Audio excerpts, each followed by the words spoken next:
वो आपके साथ मांग रहा है।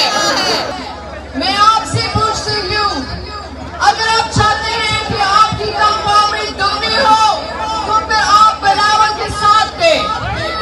अगर आप चाहते हैं कि आपको 300 यूनिट मुफ्त बिजली मिले तो फिर पाकिस्तान पीपल्स पार्टी को कामयाब करें। अगर आप चाहते हैं कि आपके बच्चों को अच्छी तालीम मिले तो तीर पर गोद दें। अगर आप चाहते हैं कि आपको मुफ्त मियारी इलाज मिले तो हमारे साथ दें।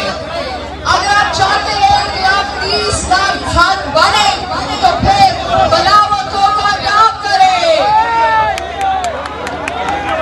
अगर आप चाहते हैं कि गुर्बत को खात्मा हो और BSP को मजीद बढ़ाए तो बिलावल की आवाज बनिए। बिलावल, बिलावल, बिलावल, बिलावल, बिलावल। अगर आप चाहते हैं कि हमारा हारी और किसान खुशहाल हो और उनको हारी और किसान कार्ड मिले तो पर तीर पर मोहर लगाए। अगर आप चाहते हैं कि हमें मजदूर को मेहनत का सिला और मजदूर कार्ड मिले तो पाकिस्तान पीपल्स पार्टी के साथ दें। अगर आप चाहते हैं कि जवान मुस्तकबिल रोशन हो और उनको यूथ कार्ड मिले तो बिलावल की आवाज बने।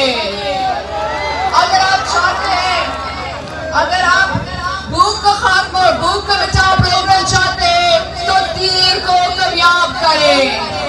8 फरवरी को तीर पर मोहर लगाकर एक ऐसे पाकिस्तान बनाए जो हम